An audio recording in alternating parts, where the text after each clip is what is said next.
Public Service came forward with a recommendation to Cabinet to move forward either with this specific third-party provider that was We Charity, or else not move forward with the program at all. That was the binary choice we were proposing. Prime Minister and his Chief of Staff were the focus of questions today, explaining how the We contract came to be and why they were concerned about, quote, perceptions. So did their testimonies before the Finance Committee change anything? What could happen next? It's Thursday in July, so we had to call these guys back for a special Summer at Issue. I keep promising not to call, but they answer the call. Chantal Hébert, Andrew Coyne, and Althea Raj all joining me tonight, and I do appreciate you guys doing that. Before we start, just a little note of disclosure from Althea. She has traveled to the We Charity's Masai Mara camp in Kenya in 2014 as part of a corporate trip that was partly funded by her and HuffPost's previous owner, AOL, just to get that out of the way. Let's start with what we took from, I guess, the new information around the timeline here, that the Prime Minister, when this first came to his attention, decided that he wanted more scrutiny, the Public Service to go back and look at it again. Chantal, I'll start with you. I'm guessing the main point Justin Trudeau wanted to drive wasn't so much the timeline, but the notion that he came almost last in the decision-making process, as in say yes or no to this, as opposed to the narrative that the opposition has been building, that this happened because the Prime Minister had a pet project and he pushed it on the civil service. What he also, I guess, wanted people to take from it was that he initially pushed back and said, well, wait a minute, there might be optics issues on this. That being said, the discrepancy obviously is between that realization that there would be optics issue because of the relationship with We and the announcement. There doesn't seem to have been a lot done to deal with that or to prepare for it. Yeah, and the Prime Minister, Andrew, says that the reason they eventually chose We was because the only other option, according to him, was nothing. Yeah, the civil service made them do it. They had no option. I think the Prime Minister raised more questions than answers by this gambit that we heard today, which we've not heard a breath of until now, both that he didn't know anything until May the 8th and that he had pushed back. So clearly he knew there was, I think, worse than optics questions here. There was, at the very least, serious conflict of interest questions. Whether it's a cut and dried case is another matter. But serious questions about that.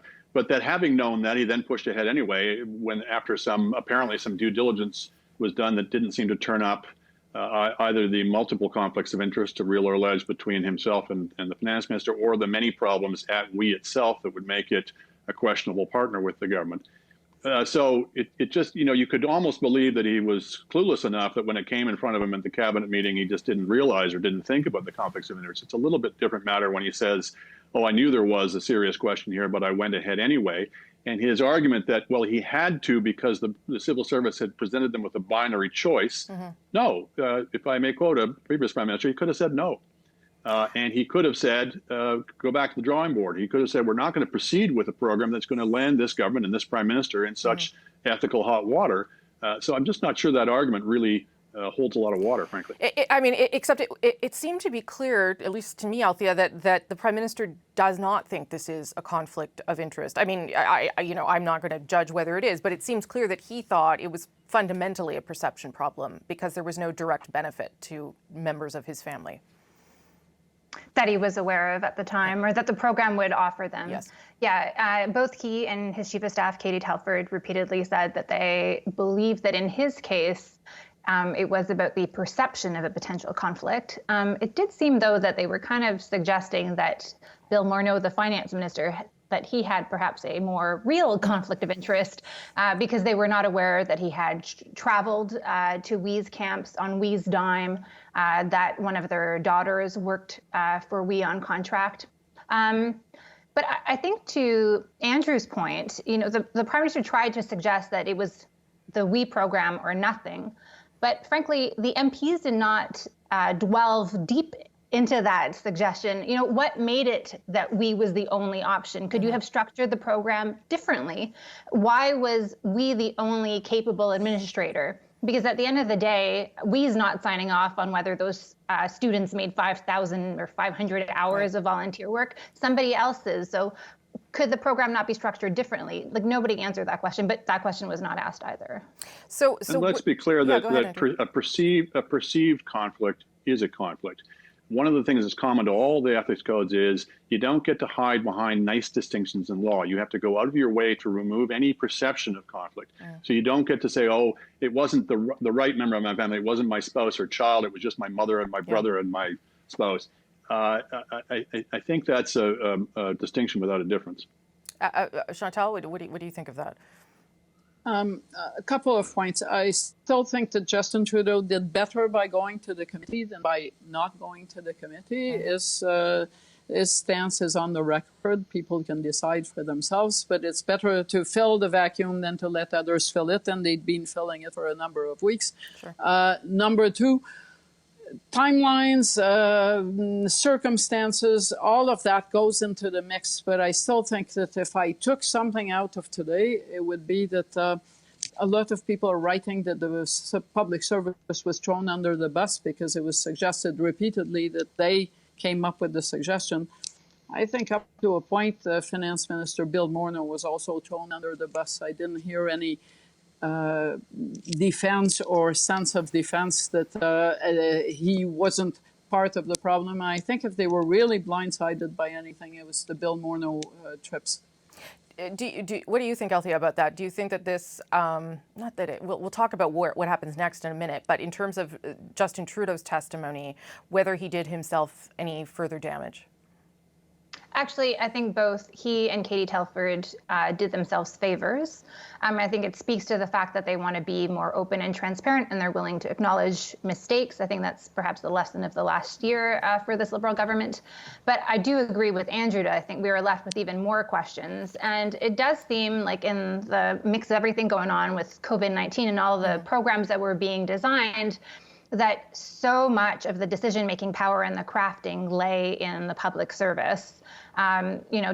Look at the last scandal we were looking at, which was SNC Leveling, where everything seemed to be run out of the Prime Minister's office, and how that cozy relationship with lobbyists, for example, was run. In this case, it seemed to be, from Telford's testimony, the details, we're not, that's all the public service. Yeah. We have nothing to do with that. I didn't know if it was the We Charity Foundation or We Charity, or how come they got paid on May 5th and we didn't think this was a done deal until several weeks later.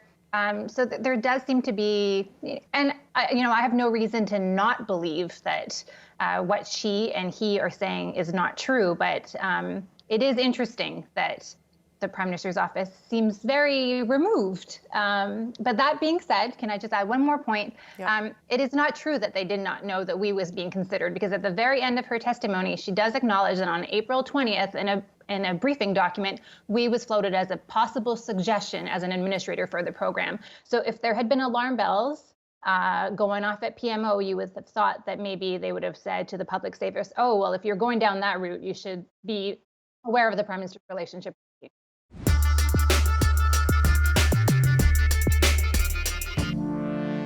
In the process, you broke the Ethics Act a third time.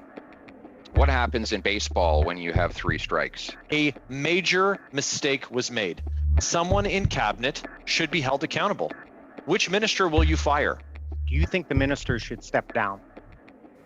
To some of the calls for accountability and action from opposition MPs at the Finance Committee today. So what is the way forward for the government? Back for another round of At Issue with Chantal, Andrew and Althea. Andrew, I'll let you pick up before I get you all to sort of speculate about what happens next. Just one where we left off, Andrew.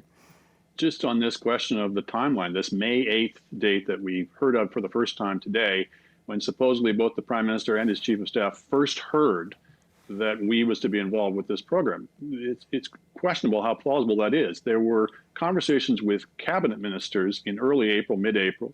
There were conversations with senior civil servants. The program was announced, or they were told, We was told on April 22nd they'd be getting the program. We have, from Katie Telford's testimony, multiple points of contact between officials in the Prime Minister's office and We prior to that May 8th date, including one on May 5th, which was perhaps coincidentally the date that We began operations of this program, that all of these things could be going on, all these contexts could be happening in a notoriously centralized top-down government, and neither the Prime Minister nor the Chief of Staff would know word one of it until May the 8th. That's a hard one to swallow. Chantal, you can pick up there, but I also want you to weigh in on what happens next, on whether this story has legs, as it were. Okay, so the government's overall theme that's underlying all this is we're still in a pandemic crisis, and this, up to a point, is kind of a side story. That is true up to a point, but it's also central to what happens going forward, because what's been happening is not that people are riveted to the minutiae of who did what on what day, sure, but that they are at the very least fragile at best in their trust in the government going forward, as we are still in a crisis.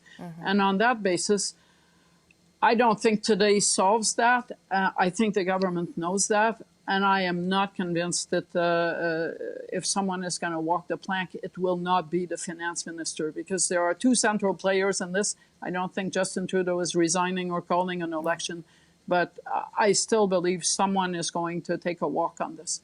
Okay, not a lot of time, but Althea, what happens next? How does it end? Well, I don't think it's going to end for a while. I think that we saw Katie Telford offer some more names of possible witnesses that the opposition certainly wants to call. And part of that, we're going down the totem pole of power is because the Prime Minister and the Finance Minister and ministers who would normally be responsible and accountable and stand up and say that they are going to resign over this issue have decided not to do so. And to Chantal's point, I'm not saying that there is resignation watch on Bill Morneau right this moment, but I think if today's testimony is any indication, there is the door seems to have been opened to that possibility, judging by the Prime Minister and Ms. Telford's comments. Okay, Andrew, last word to you on what happens next. I think two things will judge it or determine it. One is the polls. They are slipping in the polls. And so the second thing is nervous Nellies in the Liberal caucus. They have already moved beyond they're not consulting caucus enough stage to the Prime Minister's getting very bad advice from people around him stage. It is sometimes a coded way of attacking or criticizing the Prime Minister as you criticize the staff around him. So either or both Bill Morneau and Katie Telford, I think, may not be sleeping easily in the next few days. Okay, one final thought from you, Chantal, because I have 30 seconds I didn't know I had. or else Bill Morneau is sleeping more soundly. The fact that more PMO staffers are named brings trouble inside the government, but the confidence issue is a real serious issue, and that doesn't get resolved by putting junior assistants on trial, and that is why I think something major may happen. Remember, prime ministers do not change finance ministers in a crisis. Not for a long, long time. This would be some pretty big shakeup for the government. Okay, leave it there. I keep saying I'm not going to call, but honestly, just maybe stay put, because I'm likely to call again. Thank you all for coming in July. I appreciate it. Before we go, be sure to subscribe to At Issue, the podcast. You can look for it on any major podcast app. Our website, cbcnews.ca/thenational. At Issue, we'll be back in a couple weeks or sooner.